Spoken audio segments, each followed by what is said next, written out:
Ya mudah-mudahan kita doakan saja, mudah-mudahan setelah laporan itu nama mereka dikenal masyarakat, dapat job, gitu saja.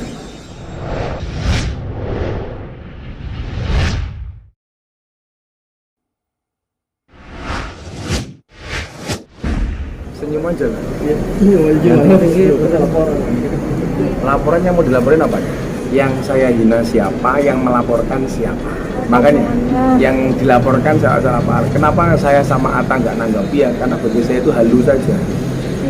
Halu saja. Jadi saya nggak perlu menanggapi berlebihan. Ya karena nggak. Apa yang harus saya tanggapi? Karena begini. Saya ngomong katakanlah istri wartawan ada yang jelek umpamanya, sama istrinya jelek-jelek. Kira-kira yang bisa masuk laporan ke saya itu yang istri wartawan jelek atau jelek yang jelek?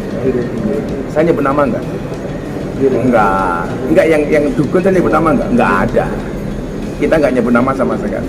Lah, kemudian dalam kapasitas apa kita dilaporkan, yang melaporkan sama beliau-beliaunya yang terhormat? Katakanlah Persatuan Dukun. Saya mau tahu Persatuan Dukun di Indonesia itu apa sih? Makanya kenapa kita santai banget. Saya teleponan sama Atta, gimana bro, gimana Gus? Ya fine aja, nggak ada masalah. Jadi nggak perlu ditanggapi berlebihan itu. Ya kalau mereka butuhnya untuk buat konten ya mudah-mudahan ramai kontennya gitu aja. Jadi kita sama Atta sama sekali nggak perlu nanggapi dan merespon berlebihan. Ya silakan aja, cuma dilaporkan aja. Alhamdulillah nggak ada. Saya pikir kepolisian mana tak tahu mana skala prioritas. Itu saya pikir itu bukan sebuah prioritas. Nah makanya kalau saya pas pengajian ya tanggapi dengan guyon saja. Karena bagi saya ini ya lucu saja. Kita juga nggak perlu berlebihan, nggak perlu ditanggapi merespon berlebihan. Karena yang merasa dihina siapa, yang melaporkan siapa itu sudah nggak nyambung. Jadi kalau saya sama Atta sampai hari ini ya nanggapinya flat saja. Atau begini, orang kenapa dukun dipanggil paranormal? Karena yang datang orang abnormal, atau kenapa dipanggil orang pinter? Karena yang suan orang bodoh. Itu di Google sudah sejak sebelum dulu saya ngomong sudah ada. Di meme itu sejak saya belum ngomong sudah ada. Cuma dicek. Kira-kira duluan mana kalimat itu saya sampaikan ke podcast sama di Google. Jauh di Google. Di grup-grup juga banyak itu meme itu. Cuman mungkin yang speak up saya gitu aja kan.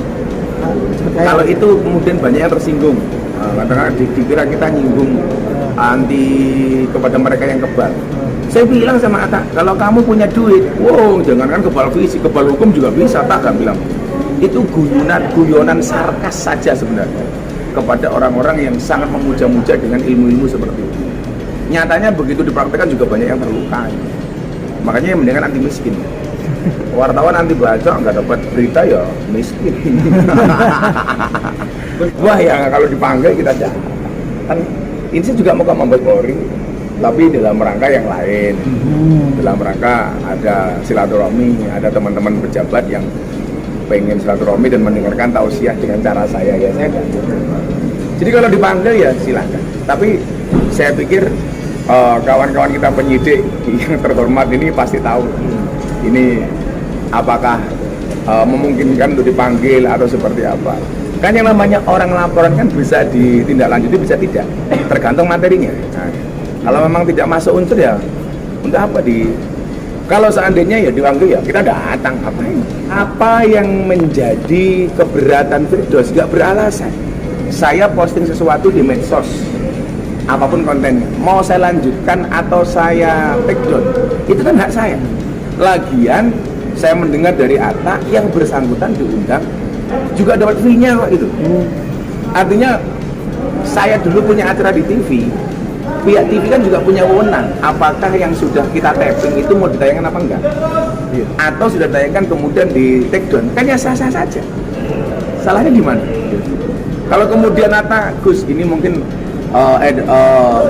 konten kemarin kurang educated makanya saya take down, ya haknya Atta kan yang punya wilayah itu Atta ya. Dan saya mendukung itu, gak ada yang serah dengan Atta. Yang harus saya minta maaf yang mana? Yang mana? Saya sama sekali tidak menyebut nama orang. Dan sampai hari ini saya juga nggak tahu Persatuan Dukun itu apa. Persatuan Dukun Republik Indonesia PDRI kan juga nggak ada gitu. Saya kalau niat ngelaporin balik nggak ada sama sekali. Kita kan biasa banget ya. Terus kemudian kalau mau silaturahmi, ditantang untuk konfirmasi konferensi pers sama mereka. Lah untuk apa? Wong saya ketemu wartawan tiap ke Jakarta karena ketemu saya juga kan. Jadi karena menurut kami itu nggak urgent, ya makanya nggak kami tanggapi secara berlebihan. Kalau cuma lihat di TikTok, Gus Miftah sama Atta Halilintar dilaporkan ke polisi sama lawyer Persatuan Dukun. Ya mudah-mudahan doakan aja, mudah-mudahan setelah laporan itu nama mereka dikenal masyarakat, dapat job, gitu saja. Malah kemarin kita sebenarnya konten kita bikin podcast itu nggak banyak, karena yang banyak sebenarnya kita membicarakan tentang pondok pesantrennya. Lah itu lebih menarik. Ya kalau saya sama umpamanya sama Atta dipakai ya aku perhati. Kita kan warga negara hukum yang baik. Ya tapi coba dilihat aja kira-kira nalar nggak kalau seperti itu. Katakanlah begini, dukun yang merasa terhina gara-gara saya ngomong ada dukun yang istrinya jelek atau merongos umpamanya. Kan saya nggak nyebut orang, nggak nuduh siapapun. Semuanya ada dukun namanya Jurek, dia datang, saya dikonfrontir. Gus, ini apakah menurut Anda istrinya dukun Jurek ini jelek? Cantik kok, selesai.